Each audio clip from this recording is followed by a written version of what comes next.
गवन हम हो जाइबे गौने जाबू अरे गवन हम हो जाइबे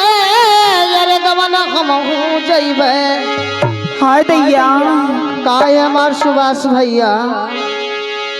अरे गवन हम हो जाइबे अरे गवन हम हो जाइबे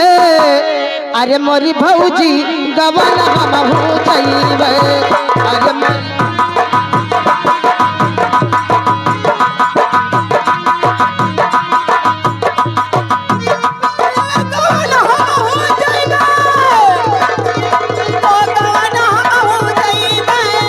अरे मोरी भौजी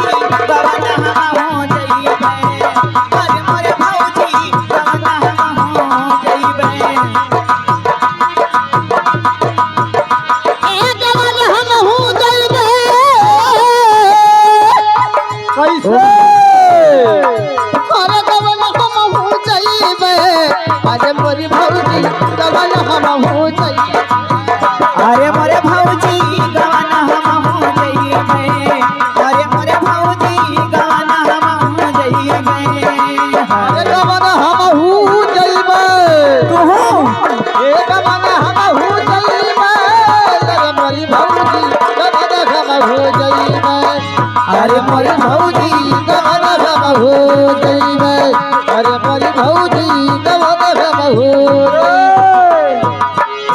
अरे हमरे भौजी कौन हम हो जाइबे आप श्रीमान शिव प्रसाद जी दनियालपुर के धरती से बोलहो के चावा चाप के खैया बना दा खोइया ए गवन हम हो जाइबे ए गवन हम हो जाइबे अरे मोरी भौजी गवन हम हो जाइबे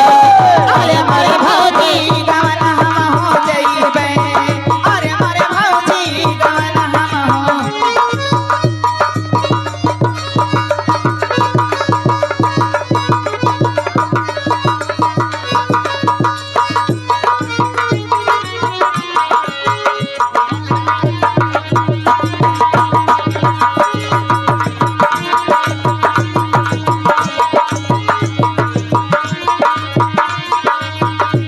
अरे नहीं हर में रहली अरे नून रोटी खैली अरे नून रोटी खैली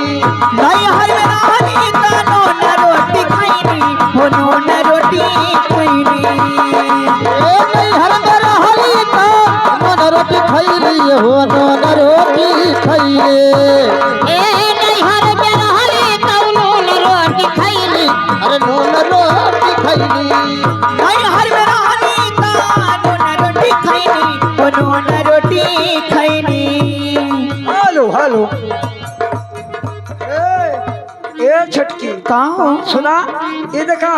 हमारे मलिकार जकर सर्जन से आप लोगों की सेवा करे कैसे मिलबा आपके सबसे शानदार 101 रुपया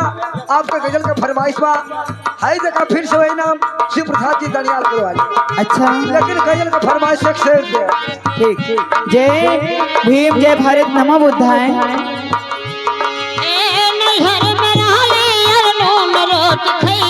अरे नून रोटी खैली और नहीं हर में रहली तो नून रोटी खैली हो नून रोटी खैली नहीं हर में रहली तो नून रोटी खैली हो नून रोटी खैली अरे ससुर में खैबे का भयल का भल हो दीदी अरे ससुर में खैबे खूब पूरी का तवा अरे मोरी भौजी गवन हम हो अरे मोरे भौजी गवाना हम हो जाइबे अरे मोरे भौजी गवाना हम हो ए गवन हम हो जाइबे ओ गवन हम हो जाइबे अरे मोरी भौजी गवन हम हो जाइबे अरे मोरे भौजी गवाना हम हो जाइबे अरे मोरे भौजी गवाना हम हो जाइबे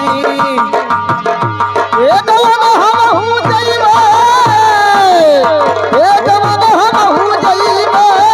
अरे मोरी भौजी गवन हम हो जाइबे अरे मोरी भौजी गवन हम हो जाइबे